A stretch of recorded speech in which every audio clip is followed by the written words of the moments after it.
विष्णू पुराण. पुढील जन्मात काय घडणार आहे हे जाणून घ्या विष्णू पुराणात. विष्णू पुराणात कथेत जड भारत राजाची कथा सांगितली आहे. त्याच्या कथेतून माणसाला प्राणीरूप कसे प्राप्त होते हे सांगितले आहे. विष्णू पुराणातील जड भारताच्या कथेतून जाणून घेऊया की मनुष्याला पुढील जन्म कसा मिळतो. मृत्यू हा आत्म्याच्या प्रवासाचा एक टप्पा मानला जातो, कारण शेवट शरीराचा असतो, आत्म्याचा नाही. आत्मा मूळ आहे आणि त्याचा प्रवास एका शरीरापर्यंत टिकत नाही.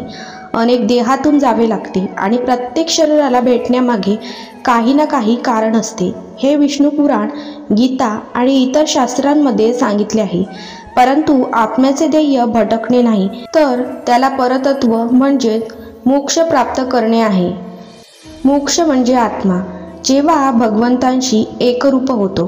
परमात्म्याला प्राप्त होण्यासाठी आत्म्याला विविध शरीरे प्राप्त होतात, परंतु केवळ एकाच इच्छेच्या चक्रात अडकल्याने आत्म्याला पुन्हा पुन्हा वेगवेगळ्या जन्मात यावे लागते.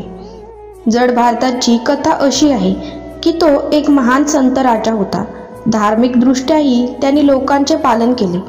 पण एके दिवशी असे घडले की तो अंघोळ करत असताना एका हरणाने सिंहाच्या भीतीने पळत नदीत उडी मारली, पण त्याला नदीत पार करता आली नाही. हरिण गरोदर होती आणि त्यांनी पाण्यात एका हरिणीला जन्म दिला आणि तिथेच तिचा मृत्यू झाला.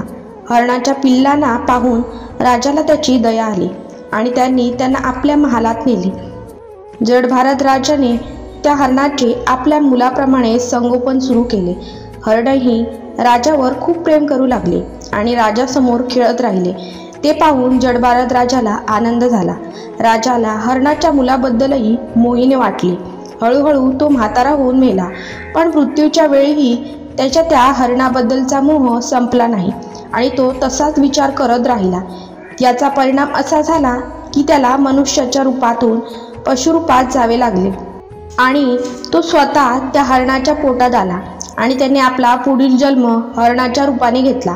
अशा रीतीने या कथेत सांगितले आहे की ज्या भावना माणसाला मृत्यूच्या वेळी जाणवतात, त्याच भावनेने त्याला पुढचा जन्म मिळतो. गीतेत असेही म्हटले आहे की ज्याचे मन मृत्यूच्या वेळी भगवंतावर केंद्रित असते त्यांनाच मोक्ष प्राप्त होतो. परंतु हे फार कठीण आहे, कारण ज्या भावना माणसाला आयुष्यभर जाणवत असतात त्याच भावना मृत्यूच्या वेळी त्याच्या मनावर प्रभुत्व मिळवतात. तुमच्या लक्षात आले असेल की घरातील एखाद्याच्या मृत्यूनंतर काही वर्षातच एखादे मूल जन्माला आले तर तेच कुटुंबातील सदस्य मुलांच्या रूपाने तुमच्या घरी परतले आहेत असे लोक म्हणतात.